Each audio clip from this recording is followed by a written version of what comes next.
আগেকার বুজুর্গান আল্লাহর ওলি, আজ থেকে 50, 100, 150 বছর আগে, যেই সময় আলেম ওলামার অস্তিত্ব ছিল না, তখন আজান ফকির রহমাতুল্লাহ আলাই, গিয়াসউদ্দিন আউলিয়া রহমাতুল্লাহ আলাই, নাসিরউদ্দিন ইয়ামনি জলেশ্বরী রহমাতুল্লাহ আলাই, আল্লাহর ওলিগণে কলিমা পড়ে ও মুসলমানদেরকে মুসলমান বানাইছে। না হলে টাংনি যারে টাংনিতে ধুলাতে সরকার চোখে মুসলমানকে আসমান ফেডে নাজিল হয়েছে না, অজগবি মাটির তল থেকে মুসলমানে জন্মইছি আমরা। পূর্বপুরুষ আমাদের কোনোদিনও মুসলমান তারা ছিল না। আমাদেরকে আল্লাহর ওলিরা, সুফিবাদী যারা পরহেজগার, তারা আমাদেরকে কলিমা পড়াবার মুসলমান বানাইছে। না হলে এই জাতির যে রাগ, যেরকম ঠিক না, 20টা টাকা ইমামেরে দেয় না, মুষ্টি চাল দিবার জন্য রাজি না, আবার কলিমা বেরে মুসলমান হবো নতুন করে না, ও আলাপ করবেন না। মুসলমানদেরকে এত শক্ত দিলালা আমরা, এখনো কি রাগ আমাকে থামছে? যেরকম সবার থেকে বেশি রাগ আমাকে না। এই রাগলা জাতের যে বৈশ্যতা স্বীকার করে কলিমা পড়ে মুসলমান বানাইছে, তাদেরই নাম হলো আল্লাহর ওলি। যেরকম সুবহানাল্লাহ। এখন হঠাৎ করে যদি কোনবা পুখরা বাগন, লম্বা লম্বা পুখরা বাগন আছে না, কালা কালা, 30 বছর কিয়াম করছে, এখন হঠাৎ করে না যায় হয়ে গেছে। 30 বছর কিয়াম করছে, যখন মুহের রুচি ভালা আছেন, খাইয়ে বেড়াইছে, এখন তো মুহের রুচি নাই, খাইতে স্বাদ লাগে না, বেলেগের খাওয়া দেখ পারো ভাই না, এই জন্য উল্টা ফতুয়া লাগাই দিছে। আমরা বলে আশেকানে রসুল, আমরা বলে বেশি আশিক হয়ে গেছি, আমাদেরকে বলে জাহান্নামে প্রেরণ করা হবে।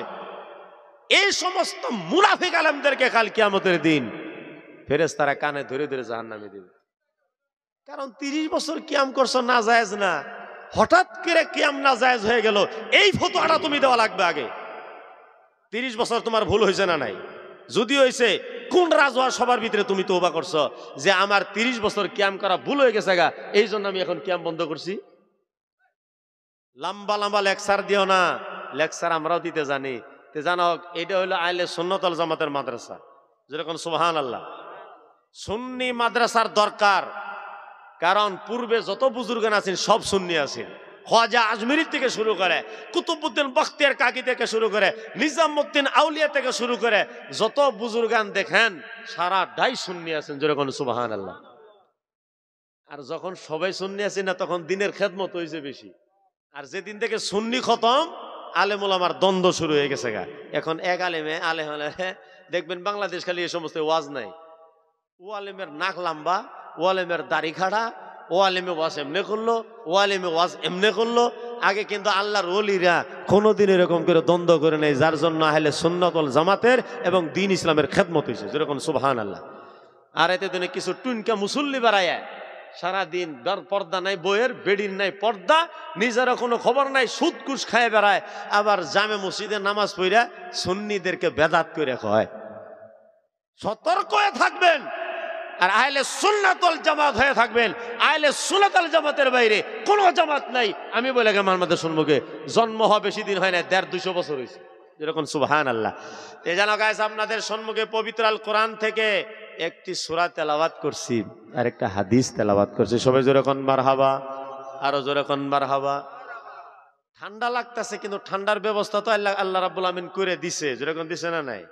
আমাদের প্রত্যেকের শরীরের ভিতরে চাদর আছে, না হলে ধরেন জ্যাকেট আছে, কিবা আছে, ঠান্ডা আমাকে কাবু করতে পারবে না।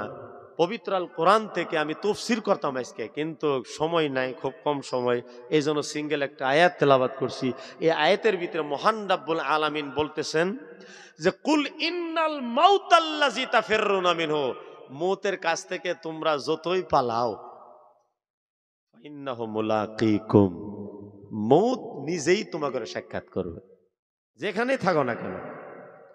সুম্মা তুরাদ্দুনা ইলা আলিমিল গায়বি ওয়াশ শাহাদা, তারপরে তোমাদেরকে একজন একজন করে আল্লাহ রাব্বুল আলামিনের দরবারে হাজির করানো হইবে। আজকে যেমন আমি মারা যাই, তাহলে আমি 5 মিনিট পরে আল্লাহর দরবারে হাজির হয়ে যাই।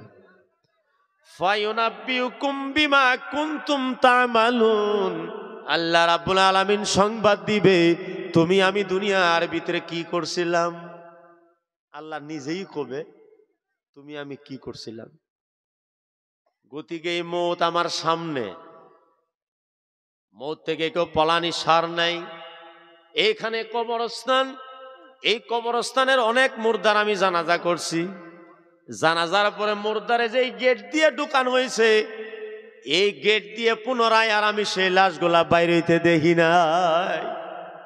অনেকের মা, অনেকের বাবা, অনেকের ভাই, অনেকের চাচা, অনেকের জ্যাঠা, অনেকের ফুবা, অনেকের ফুবো কবরস্থানে অন্ধকার কবরে জংলার ঘরে একা একই ঘরে কিরামাকড়ার ঘরে জীবনের মতো ঘুমায় গেছে। আপনি যদি নিজের বাবার কবরের মাথার কাছে যাইয়া করুণ সুরেও ডাকিন, ডাকতে ডাকতে কিয়ামত হয়ে যাইবে, আপনার বাবার মুখে আপনার উত্তর আসবে না। যেরকম আসবে কি, আমারও বাবা নাই 2 বছর ধরে। আমি জানতেছি যে বাবা বাড়ির থেকে চলে যাওয়ার পরে বাড়িটা কেমন দেখা যায়। বাবা দুনিয়া থাকতে আমার ঘর আছেন সোলার, কিন্তু সেই সোলাটাও আমার স্বর্ণের বেড়ার মতো লাগছে। এখন যদি আমি 3 ইঞ্চি গাঁথনি দিয়ে একটা ঘর বানাইছি, কিন্তু বাবা না থাকার কারণে সেই ঘরটা আমার ঝুপড়ার থেকে অদ লাগে। কিন্তু এই ক্ষেত্রটা কোন সময় আসবে, যখন আওলাদ বুনিয়াদে মা বাবার দরদি হইবে। আর মা বাবার দরদি কোন সময় হবে, যখন মা বাবাও দাদা দাদির সম্মান করে থাকছে। যেরকম সুবহানাল্লাহ। আগে এত বড় আশা করবেন না যে আমার বেটা বেটি আমাকে মানে না। বোধহয় আপনিও টার্গেট মিস করছেন, নিজের মা বাবারে মানেন নাই, যার জন্য তার ভুক্তভোগী। আল্লাহর নবী দুজাহানের বাদশা রাহমাতুল লিল আলামিন বলেন, ওই আমার উম্মত উম্মতানিরা রে, আকসিরু যিকরা হাজিমিল লাজ্জাত, তোমরা মনের খাহিশ মিটানেওয়ালা বস্তুরে মনে রাখো। মনের খাহিশ মিটানেওয়ালা কি জানেন? মৌত। যেরকম সুবহানাল্লাহ। সবসময় যদি আপনার সামনে মৌত রাখেন না, দেখবেন আপনার মনটা একলা একলি বুজুর্গার সাজবে। যেটাই করতে যান খালি মৌতের কথা মনে করবেন। আল্লাহ, আমার বড় ভাই মারা গেছে, আমার বাবার না লাশ আমি নিজে ধোয়াইলাম, আমি জানাজা করলাম। আরো না ওই ঈদগার ভিতরে ওই জানাজা ফিল্টের ভিতরে অনেক জানাজা পড়লাম, কেউ তো ঘুরে আসলো না। এই কথাটা যদি টার্গেটে রাখেন, চোখের সম্মুখে রাখেন, দৃষ্টিগোচর রাখেন, নিশ্চয় আপনার মনের ভিতরে অনেক হেদায়েত আসবে, অনেক কমজোরি আসবে। আর যদি মৌতকে মনে না করেন, তাহলে কিন্তু আপনার ভিতরে তাকাব্বুরি আসবে, হিংসা আসবে, কিনা আসবে। এই জন্য নবী আমার বলেছেন, বেশি বেশি করে কবরস্থান জিয়ারত করো। যেরকম সুবহানাল্লাহ। আমাদের আসামে তো কবর জিয়ারত নাই। আপনি আসামটা ছাড়েন, খালি প্রত্যেকটা বৃহস্পতিবারে সোমবারে কবরস্থানে মানুষ বিনার কিছুই থাকে না। লাইটিং করে, লাইট জ্বলায়, মানুষ জিয়ারত করতেছে, ধারাহার কান দিতেছে। কেউ ইয়াসিন সূরা পড়তেছে, কেউ সূরা মুলুক পড়তেছে, কেউ সূরা রহমান পড়তেছে। খালি আসামটা ছাড়েন, আসামটা হইল জয় বাংলাদেশ।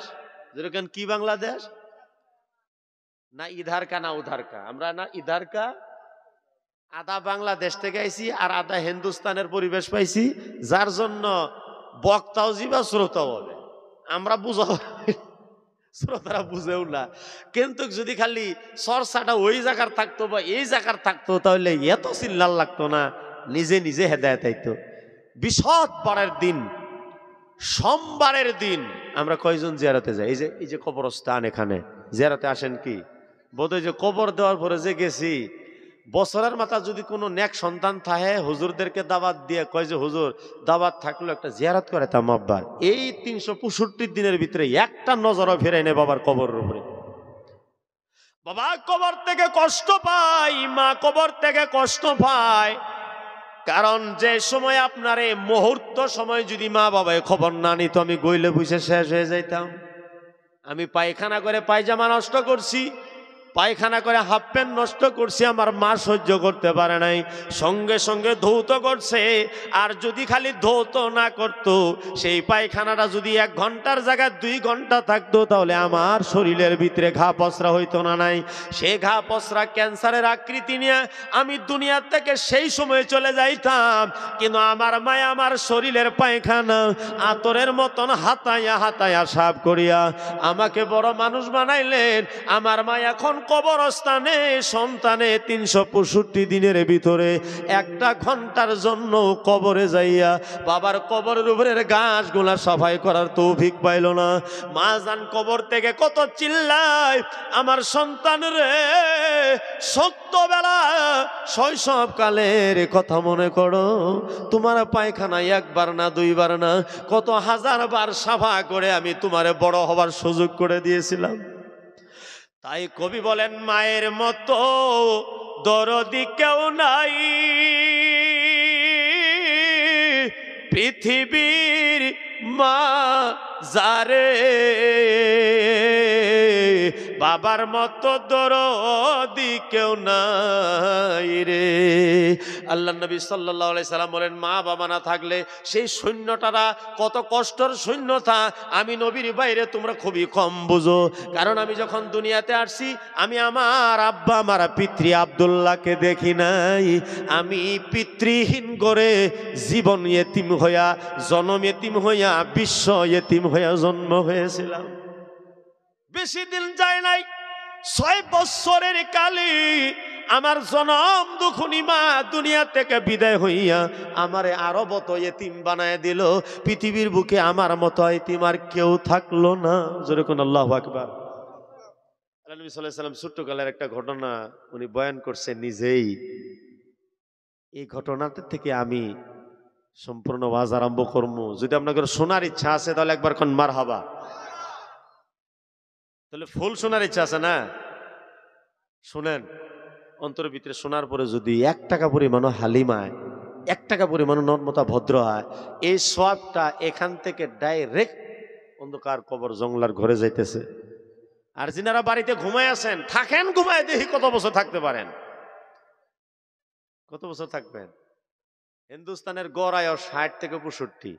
আর এখন বর্তমান বুড়া হওয়াটা তো আমি দেখতেই আছি না, নজওয়ান মানুষই বেশি মারা যাইতেছে, যুবকেরা বেশি মারা যায়। কিছুদিন পরে হিন্দুস্তানে বুড়া মানুষ থাকবো না, আমার একটা ধারণা চলতেছে। যুবক যুবক মানুষ রাত্রে ভালা সকালবেলা হাট ফিলে মারা যাওয়ার ঘটনা এই 2 দিন আগে একটা হয়ে গেল শামপুর শহরে। কোনো সিমটেম আসেন না, কোনো অসুবিধা নাই, হঠাৎ করে মারা গেছে যুবক। মৌত কোন সময় আসবে কেউ জানে না। আসুন সেই করুণ কাহিনীটা কই। নবী দুজাহান ছোট্ট ছোট্ট বাচ্চার সাথে কোনো সময় খেলার মাঠে চলে গেতেন, কিন্তু নবী খেলাইতো না। ছোট বাচ্চা করে একটা ধারণা, মনে করে একটা অভ্যেস, যে কোনো জায়গায় যদি বাচ্চারা খেলাইতেছে ওখানে যায়, যেরকম যায় না না। নবী দুজাহানও গেছেন, অনেক বাচ্চারা খেলাইতেছে, জোর করছেন খেলানির জন্য। যদিও কোনো সময় সামান্য সময়ের জন্য নবী দুজাহান সামিল হইতো, কিন্তু আরবের মানুষের মতো হাফ প্যান্ট পিনতে না, সুন্দর পোশাক করে পর্দানশীল হয়ে, যেরকম সুবহানাল্লাহ। একদিন খেলা মাঠের ভিতরে দয়া রাসূল রাহমাতুল লিল আলামিন বাচ্চাদের সাথে শামিল থাকলেন। সময় চলে যাইতেছে, সন্ধ্যা হয়ে গেল। অনেকের গার্জিয়ান একজন একজন করে আসে আর কোলে নিয়ে চলে যাইতে শেষই হয়ে গেল। এখন কেবলমাত্র আমার নবী দুজাহানের কেউ নিবার জন্য সেখানে আসলেন না। দয়া রাসূল চোখের পানি ছেড়ে কাঁদতে কাঁদতে জনম দুখুনি মা রাদিয়াল্লাহু তাআলা আনহার কাছে যাইয়া চোখের পানি দুটা ছেড়ে দিয়ে বললেন, মা,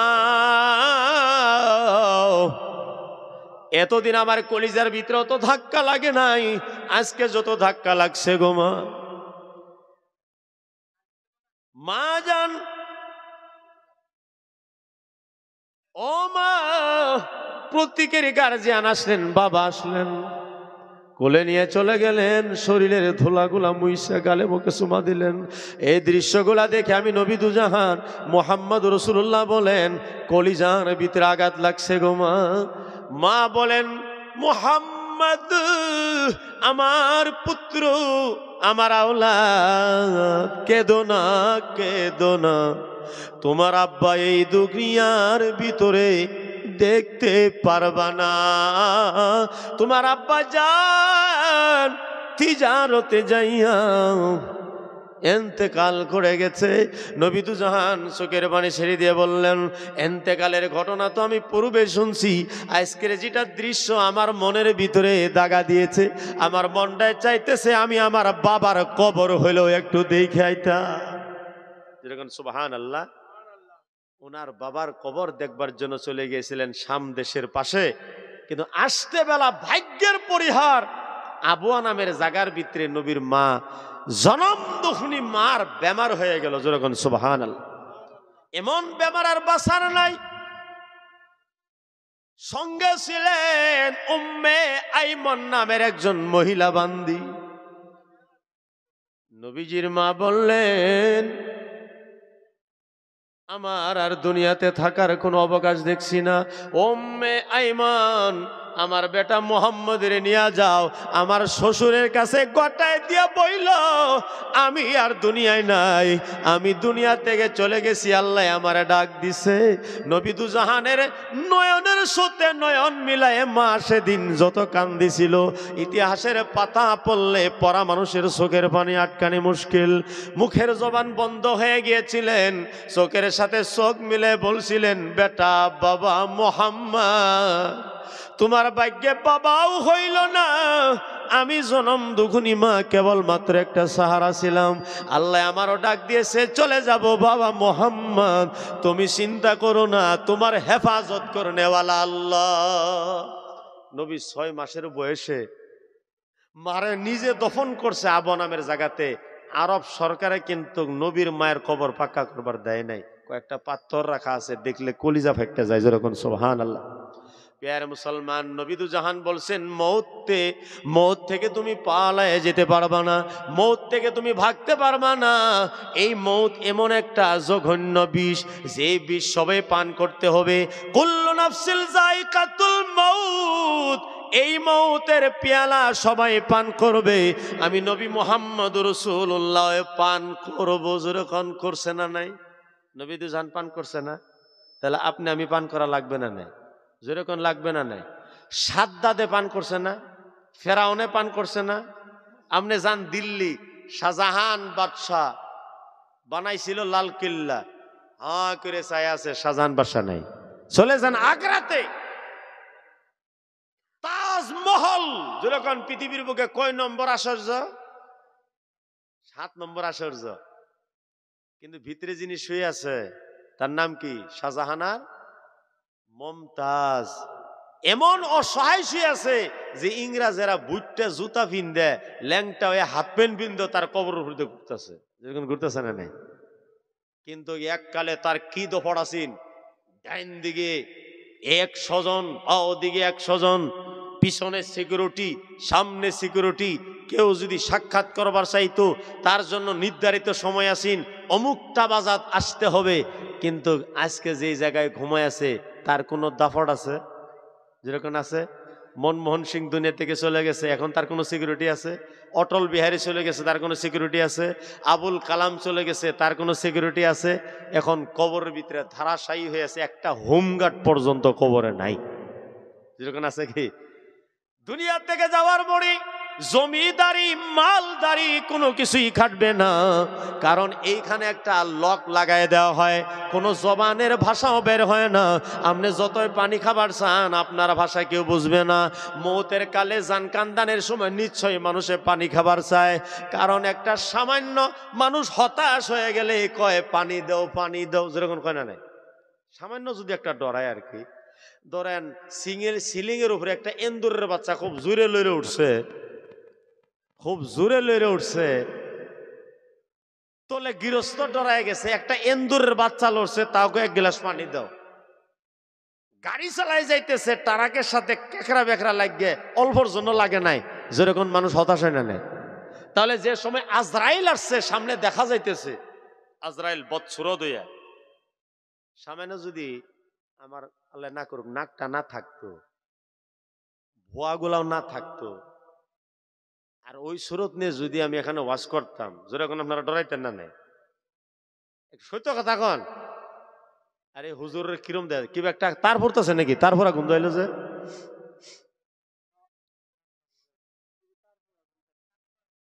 যেরকম ডরাইতেন না নাই?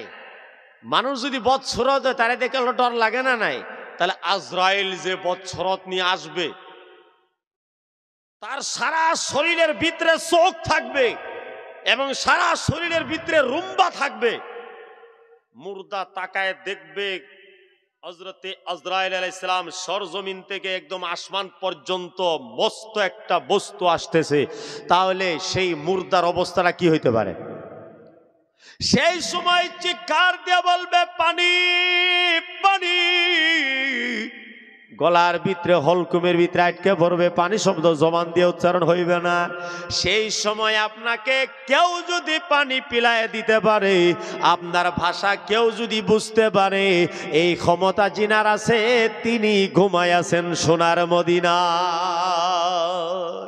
তো জিন্দা হে ওয়াল্লাহ, तो जिंदा है वल्लाह, तो जिंदा है वल्लाह, तो जिंदा है वल्लाह, मेरे चश्मे आलम से छुप जाने वाले, छुप जाने वाले। খালি একটা ঘটনা বলবো, তাই জানতে পারবেন মওতটা কত কষ্টদায়ক। সাদ্দাত নামের একজন পালোয়ান আছেন। যেরকম কারা? সাদ্দাত শুনছেন না? সাদ্দাত শুনছেন না? এটা কার বেড়া আছেন জানেন? আদ নামের একটা ব্যক্তি আছেন। কোরআনুল কারীমের ভিতরে আদের শব্দ হয়েছে। আলাম তারা কাইফা ফাআলা রাব্বুকা বিআদ ইরমা যাতিল ইমাদ। এই আদের ফুলা একটা নাম আছে সাদ্দাত, আর একটা নাম আছে সাদিদ। একজনের নাম সাদ্দাত, আরেকজনের নাম সাদিদ। সেই জামানার পয়গাম্বর আছেন হযরতে হুদ আলাইহিস সালাম। হুদ আলাইহিস সালামে ওয়াজ করে, মৌতের কথা কয়, নামাজের কথা কয়, রোজার কথা কয়, জান্নাতের কথা কয়। সাদ্দাতে কয় কিসের জান্নাতের ওয়াজ করেন আপনি? কয় জান্নাত যেই জায়গায় বাগিচা থাকবে, ঠান্ডা পানির নহর থাকবে, সেই নহরের পানি মধুর থেকে মিঠা হবে, বরফ থেকে ঠান্ডা হবে। কয় সেই জান্নাত আমিও বানাবার ভাই। যেরকম এই চ্যালেঞ্জ কারা করলো? হযরত আজরাইল আলাইহিস সালাম একটা জান কবজা করার পরে আসমানে গিয়েছিলেন। যাওয়ার পরে ফেরেশতারা বলছিলেন, ও আজরাইল তুমি তো জান অনেক কবজা করতেছো, আচ্ছা বলো তো দেখি কোন কোন জায়গায় তোমার জান কবজা করতে খুব দুঃখ লাগছে? হযরত আজরাইল কয় আমার চাকরি এটা জান কবজা করা, দুঃখ লাগার কোনো কথা না, আল্লাহর হুকুম পালন করি, কিন্তু দুইটা জায়গাতে আমার খুব দুঃখ লাগছে। যেরকম কয়টা জায়গা? তারই একটা জায়গা হইল, একটা জায়গাতে এমন তুফান, তুফানে বাড়িঘর ভাঙ্গা তস নস করে বেলাইছে, নৌকা ডুবে যাইতেছে, একটা নৌকা হিসকুলি খাইতেছে, হাবুডুবো খাইতেছে, সারা মানুষ নৌকা থেকে ছিটকা ছিটকে পড়ে গেছে।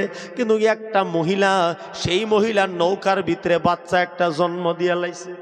সেই সময় সময় হয়ে গেছে, বাচ্চা জন্ম দিছে। সেই সময় আল্লাহ রাব্বুল আমিন বলেন, জিবরাইল, আজরাইল, ওই নৌকার ভিতরে মহিলাটা, যে মহিলায় বাচ্চা জন্ম দিল, তার জানটা কবজা করো। যেরকম আল্লাহু আকবার। তুফান চলতেছে, মেঘ পড়তেছে, বাড়িঘর তছনছ হয়ে গেছে, বড় বড় বৃক্ষগুলা ভাঙ্গা ভাঙ্গা পড়ে চুরমার হয়ে যাইতেছে, নৌকা ডুবে গেছে, একটা নৌকায় হেসকুলি খায় মানুষ সব ছিটকে গেছে, খালি একটা মহিলা বাচ্চা জন্ম দিছে। হযরতে আজরাইল বলেন, আমি আল্লাহরে কিছু বলতেও পারি না, প্রশ্নও করবার ভাই না, আল্লাহর হুকুম না মানলেও হয় না। আমি সেই মহিলাটার জান কবজা করেছি, উপায় নাই। আর দুই নম্বরে সাদ্দাত, এই সাদ্দাত এত কষ্ট করে জান্নাত বানাইছে আল্লাহ লগে চ্যালেঞ্জ দিয়া।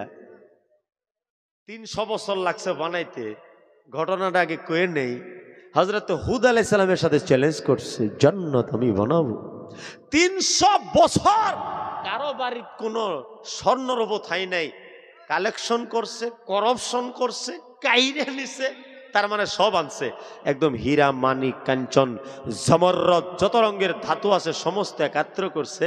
করার পরে জান্নাতের ভিতরে খালি একটা সামান্য তিল পরিমাণ জায়গা স্বর্ণরূপা লাগান লাগে, হেডার নাই। তালাশ করতে করতে একটা বিধবা মহিলা, বিধবা মহিলার একমাত্র কন্যা, ওই কন্যার নাকের ভিতরে একটা স্বর্ণের নলস নাই, দেশমুদার কোনো স্বর্ণরূপা নাই, খালি এর নাকেই আছে।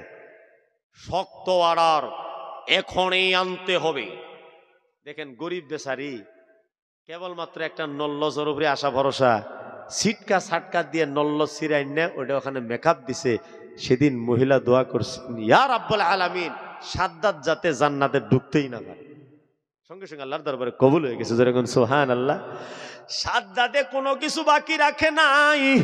আরব দেশের ভিতরে একটা চটিয়াল ময়দানের ভিতরে 20 ফুট তলে থেকে স্বর্ণরূপা মানিক জমররত দিয়া প্লাস্টার কইরা মার্বল পাথরের জরিয়তে সন্তরের ফলর গুড়া বানাইছে, তোলের শর্মাটিটারে সজ্জিত করেছে।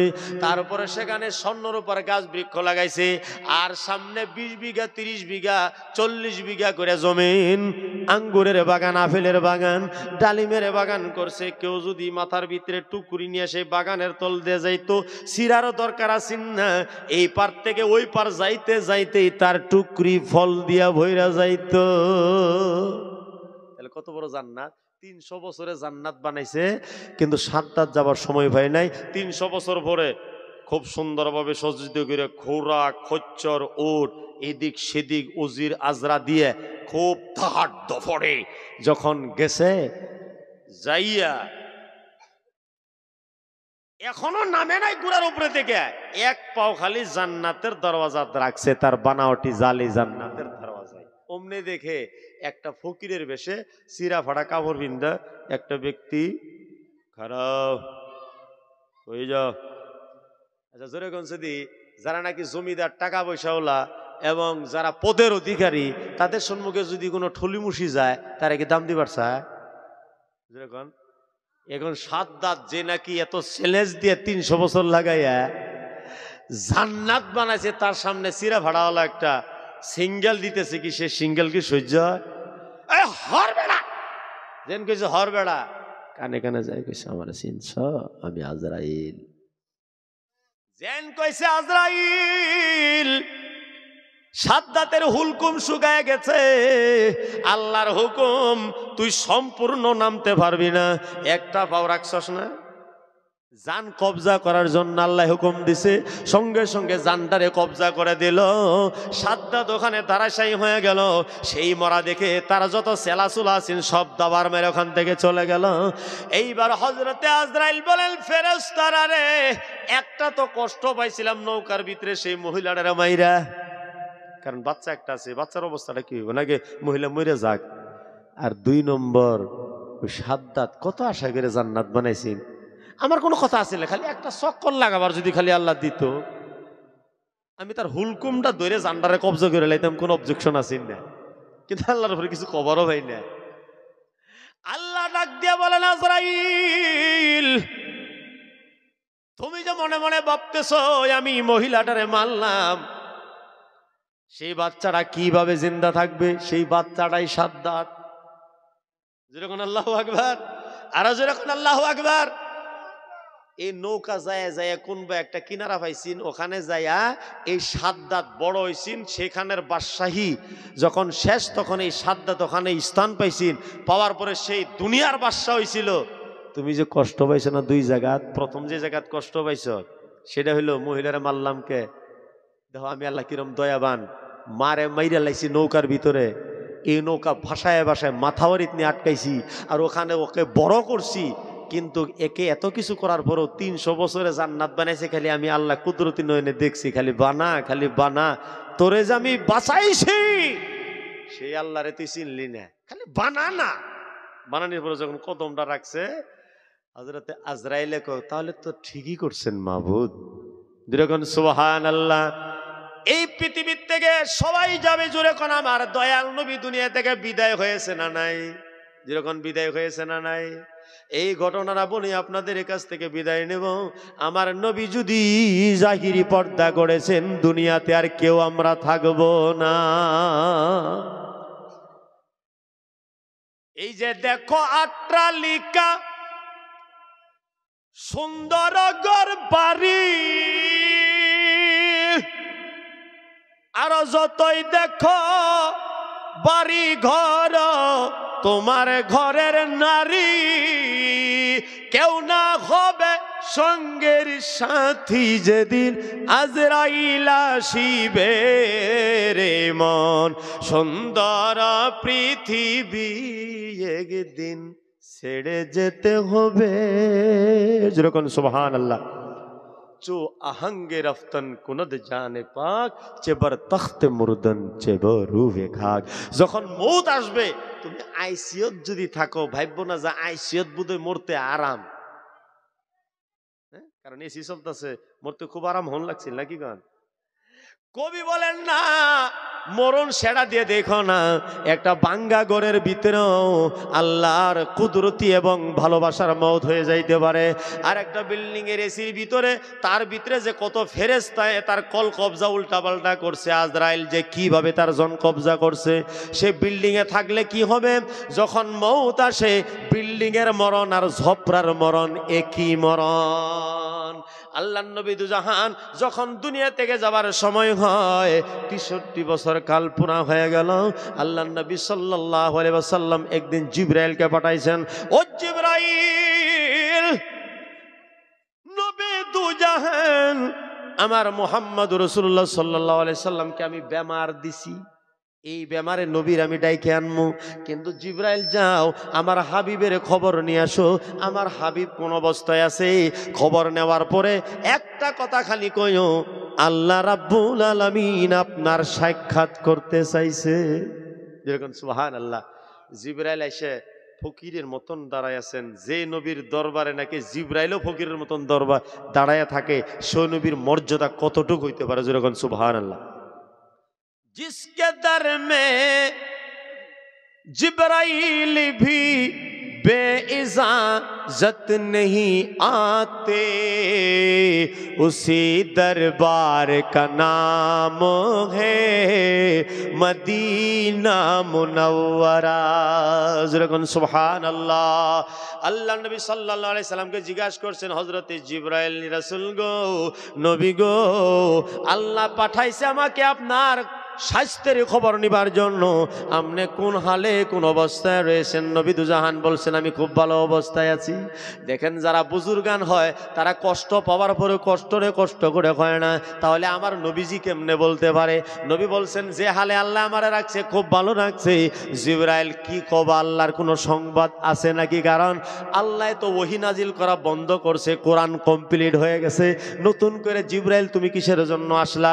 জিবরাইল আলাইহিস সালাম বললেন, নবী গো, আমি জিবরাইল দুনিয়াতে আসা আল্লাহ বন্ধ করে দিয়েছেন, কেবলমাত্র আপনার খাতিরে আমারে পাঠাইছে, আপনার স্বাস্থ্যের বুঝ নিবার জন্য আর একটা এজাজত নিবার জন্য। আল্লাহ আপনার সাথে সাক্ষাৎ করতে চাই, আপনি যদি এজাজত দেন তাহলে আপনার মওত হবে, আর যদি এজাজত নাই কিয়ামত পর্যন্ত আপনি দুনিয়ায় থাকবেন। যেরকম সুবহানাল্লাহ। দয়া রসুল চিন্তা করে বললেন, জিবরাইল আল্লাহ সাক্ষাৎ করতে চাইছে না, আমি এখনই যাব আল্লাহর দরবারে। আমি আল্লাহর কাছে যাওয়ার কারণ আছে, আমি আগেই অগ্রিমভাবে আল্লাহর কাছে যাইয়া আমার উম্মতের কিভাবে জান্নাতে নেওয়া যায় সেই ভাওগুলা করবো, এই জন্যই আমি আগে যাই। মুজুরগণ সুবহানাল্লাহ। হযরত জিবরাইল যা বললেন, আল্লাহ আপনার হাবিব আপনার মুলাকাত চাই, দুনিয়া থেকে বিদায় হইতে চায়, তাহলে যাও হযরতে আজরাইলকে সাথে করে নিয়ে যাও। দেখেন আগে এজাজত নেওয়া চললো। যেরকম সুবহানাল্লাহ। পৃথিবীর বুকে আরো কারো কাছ থেকে এজাজত নেওয়া হয় না, নবীর বাইরে কোন নবীর কাছ থেকে এজাজত নেওয়া হয় নাই, কোন ওলির কাছ থেকে না, কেবলমাত্র আমার নবীর বাইরে। যেরকম সুবহানাল্লাহ। আমার নবী রাহমাতুল লিল আলামিন শেষ সময়, আখিরি সময়, দুনিয়া থেকে রাহমাতুল লিল আলামিন সোমবারের দিন বিদায় হয়েছিলেন। সোমবারের দিন যখন বিদায় হয়, বিদায় হওয়ার আগ মুহূর্তের যেটা নামাজ, সেই নামাজের ভিতরে সাহাবায়ে কেরাম মসজিদে নববীর ভিতরে কানতে কানতে বেহুশ হয়ে যাইতেছে। কারণ দয়ার রাসূল সাল্লাল্লাহু আলাইহি সাল্লাম যে মুসল্লাতে দাঁড়ায় দাঁড়ায় ইমামতি করছেন, সেই মুসল্লা খালি, আর সকাল থেকে নবীর হুজরা মোবারক থেকে কোনো বেশি আওয়াজও আসে না। অর্থাৎ সেদিন আমার নবী খুব অসুস্থ। যেরকম সুবহানাল্লাহ, বারে বারে জ্বর আসতেছে।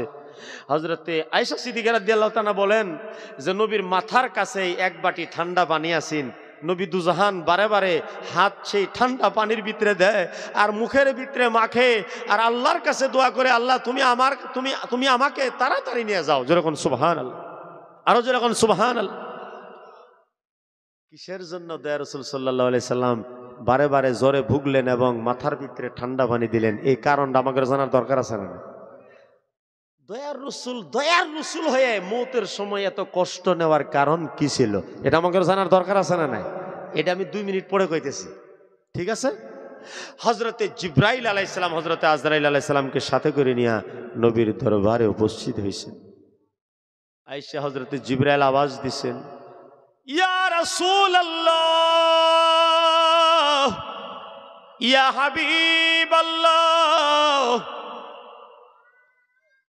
ফাতেমা রাদিয়াল্লাহু তাআলা সেই সময় নবীর দরবারে ছিলেন, মা আয়েশা সিদ্দিকা রাদিয়াল্লাহু তাআলা দরবারে ছিলেন। এরকম অদ্ভুত আওয়াজ কোনোদিনও মা ফাতেমা শুনে নাই, আজকে প্রথম শুনতেছে। এটা তো কোনো মক্কা মদিনার মানুষের আওয়াজ না, কে আওয়াজ দেয়? ফাতেমা কান দিয়া বলেন, কে ডাকো গো বাহিরে,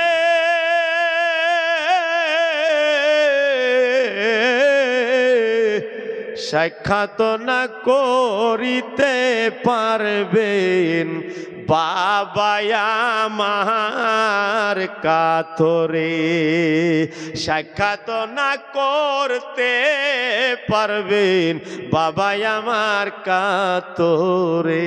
যেরকম সুবহানাল্লাহ। আল্লাহর নবী সাল্লাল্লাহু আলাইহি সাল্লাম ফাতেমাকে ডাক দিয়া বলেন, কানটা এদিকে আনো। কানের ভিতরে বললেন, ফাতেমা, অপরিচিত আওয়াজ শুনছো, তুমি ডরায় গেছো? নিশ্চয় অপরিচিত, কারণ তিনি মক্কা মদিনার কোন লোক না, তিনি হলেন আজরাইল ফেরেশতা। যেন শুনছেন আজরাইল ফেরেশতা। ফাতেমা মাথায় হাত দিয়ে বলছেন, আমি আর দুনিয়ায় কেমনে থাকবো, কারণ আমি সকাল বিকাল আপনারা না দেখলে আমি ফাতেমা বাঁচতে পারবো না। আল্লাহ নবী সাল্লাল্লাহু আলাইহি সাল্লাম আবার কান্ডারে টান দিয়ে নিয়ে বললেন, ফাতেমা ঘাবড়ায়ও না, আমি দুনিয়া থেকে যাবার 6 মাস পরে তোমারে আমি আল্লাহর কাছে ডাইকে নিমু। যেরকম সুবহানাল্লাহ। সেই সময় মা ফাতেমা একটু মুস্কি হাসি দিলেন। হযরতে আয়েশা সঙ্গে সঙ্গে জিজ্ঞাসা করলেন, না কিসের জন্য কান্দা, কিসের জন্য হাসা? এই ঘটনাটা দয়ার নবীরে দফন করার পরে জিজ্ঞাসা করছিলেন। আল্লাহ নবী সাল্লাল্লাহু আলাইহি সাল্লামের কাছে জিবরাইল ইজাজত নেওয়ার পরে আজরাইল গেলেন, যায়া চরণের ভিতরে ভক্তি জানায় বললেন, ইয়া রাসূলুল্লাহ, ইয়া হাবিবাল্লাহ, বেয়াদবি মাফ করে দিবেন। পৃথিবীর বুকে আমি অনেক জান কবজা করছি, আজকে আপনার জান, আপনার রূহকে নেওয়ার কারণে যদি কোনো বেয়াদবি হয়ে যায়, আমি আজরাইল আল্লাহর দরবারে অভিশাপ্ত প্রাপ্ত হয়ে যাইব। নবী দুজাহান সাল্লাল্লাহু আলাইহি সাল্লাম বলেন, আজরাইল কোনো বেয়াদবি হবে না, বেয়াদবি হইবে না, আমি নবী দুজাহান তুমি আজরাইলকে মাফ করে দিয়েছি। সঙ্গে সঙ্গে আজরাইল আমার নবী রহমাতুল লিল আলামিনের জান, আত্মা, রূহ মুবারক দেহা থেকে টেনে নিলেন। আর আমার নবী দুনিয়ার ভিতরে নশ্বর দেহা হইয়া কিছু সময়ের জন্য, সারা জিন্দেগির জন্য না, পড়লেন হুজরা মুবারকের ভিতরে থাকলেন। সারা মক্কা মদিনার মানুষের ভিতরে কিয়ামত এসে গেল। হযরতে বেলাল পাগল, উসমান গনি পাগল, ওমরে ফারুক রাদিয়াল্লাহু তাআলা ন্যাংটা তলোয়ার নিয়া মদিনার গলি গলিয়ে ঘুরতাছে আর বলতাছে, কেউ যদি বলো নবী দুজাহান দুনিয়া থেকে চলে গেছেন, এই তলোয়ার দিয়ে 2 টুকরা কইরা লামু।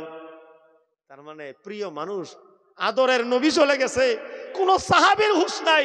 হযরতে বেলাল মাটি নেয়ার মাথায় ঘষে, উসমান গনি তত নাই বসে আছে। কেউ কিছু জিজ্ঞাসা করলো বলে না, কোনো জিজ্ঞাসা করে না, খায়ও না, পানিও পান করে না, সবাই বেহুশের মতন। হযরতে আবু বকর সিদ্দিক ভাবলেন, যদি এইভাবে থাকে তাহলে কিন্তু নবীরে দফন কফন করা হইব না। পিয়ার মুসলমান, এখন আমি আপনাদের সম্মুখে পর্দার উপরে 5 মিনিট ওয়াজ করব, তারপরে এই মসজিদ মাদ্রাসার দিকে আমি একটু তাকাইব। নবী দুজাহান সাল্লাল্লাহু আলাইহি ওয়াসাল্লাম দুনিয়া থেকে যাওয়ার পরে সর্বপ্রথম যিনি হুঁশ আসছিলেন তিনি হলেন আবু বকর সিদ্দিক। যেরকম সুবহানাল্লাহ। এখন আসুন আমি আসল ঘটনা বলি, আমার কানে কোনো কিছু কওয়ার দরকার নাই। আপনাদের যদি ওয়াজ শোনার ইচ্ছা আছে তাহলে মারহাবা কোয়া লাগবো। সুবহানাল্লাহ, মারহাবা। সবাই কোন লাগবো তেছেন, আমি আর 10 মিনিট ওয়াজ করবো, আরো সবাই কোন মারহাবা। তাহলে ঠিক আছে, আপনারা কিন্তু যদিও চুপচাপ আছেন কিন্তু ওয়াজ শুনতেছেন, আমার ওইটাই তো লাগে। এত হাল্লা ছিল আমার কাছে লাগে না, যেরকম আল্লাহু আকবার। এখন আমি হকিকত বাঙ্গাই দেই, কেউ কেউ আবার মনের ভিতরে আবেগ নিয়ে যাবো, হুজুর এটা কি ওয়াজ করলেন যে নবীর ইন্তেকালের সময় এত কষ্ট হইল। এত কষ্ট হওয়ার কারণ শেখ আব্দুল হক মুহাদ্দিস দেহলভী রাহমাতুল্লাহ আলাইহি মাদারিজুন নবুওয়াত কিতাবের ভিতরে লিখেছেন যে যখন নাকি রহমাতুল্লিল আলামিনের ইন্তেকালের সময়, ইন্তেকাল চলতেছে, সেই সময় নবী দুজাহান আল্লাহর কাছে একটা মুনাজাত করছিলেন, আল্লাহ কিয়ামত পর্যন্ত যতই আমার উম্মত আসবে, প্রত্যেকজন আশেকান উম্মতের মৌতের কষ্ট আমি নবী দুজাহানের সিনার উপর দিয়া উঠায় নাও, কারণ আমার কমজোর উম্মতি মৌতের যন্ত্রণা সহ্য করতে পারবে না। যেরকম আল্লাহু আকবার। দয়ার নবী আল্লাহর কাছ থেকে ছায়া নিয়েছিলেন, কি হয়েছে মায়াক নেব করেন, কিছু কবেন নাই, কিছু কবার আছে এটা দেখুন। আচ্ছা ঠিক আছে, কিছু কভার আছে, কইলে মানে কি হয়, ওয়াজের যেটা সিস্টেম নষ্ট হয়ে যায়। আমি বলছি একবারে শেষই কর নাকি, আমার ওয়াজ শেষ হয়ে গেছে, বুঝলেন না, শেষ হয়ে গেছে, টের পাইতেছেন না। আল্লাহ নবী সাল্লাল্লাহু আলাইহি ওয়াসাল্লামের জীবনী কইয়া যখন দুনিয়ার থেকে আল্লাহ নবী যাইতেছে গা, আমার নবী রাহমাতুল আমিন জাহিরি পর্দা করতেছেন, তাহলে এর উপরে আর কি ওয়াজ হইতে পারে। রাহমাতুল আমিন আল্লাহর কাছে চায় নিছিলেন, আল্লাহ আমার কমজোর উম্মত মৌতের ছটফটানি, মৌতের কষ্ট সহ্য করতে পারবে না, সারা উম্মতের কষ্ট আমি নবী দুজাহানের সিনার উপর থেকে উঠায় নাও, যাতে আমার উম্মত মৌতের যন্ত্রণা না ভোগা লাগে। এই জন্য আমার নবীর মৌতের সময় বারে বারে জ্বর, বারে বারে ওনার মাথা গরম হয়, বারে বারে ঠান্ডা পানি নিয়ে আমার নবী রহমাতুল্লিল আমিন মুখমণ্ডলের ভিতরে মাখে, না হলে তো আমার নবী দুজাহান মৌতের সময় পৃথিবীর বুকে যত মৌত হয়েছেন সবার থেকে আসান মৌতই হইতো, কিন্তু আমার নবী সারা উম্মতের দুঃখ কষ্ট নিজের সিনার উপর থেকে উঠাইয়া আমাদের মৌতগুলারে আসান বানায় গেছে। দুনিয়ার থেকে আমার নবী যখন চলে গেলেন, গোসলের দায়িত্ব পাইছিল কারা কারা জানেন? হযরতে আলী, নবীর চাচা হযরতে আব্বাস, আর হযরতে আব্বাসের দুইজন বেটে, হযরতে ফজল বিন আব্বাস আর হযরতে কুসুম বিন আব্বাস। যেরকম সুবহানাল্লাহ।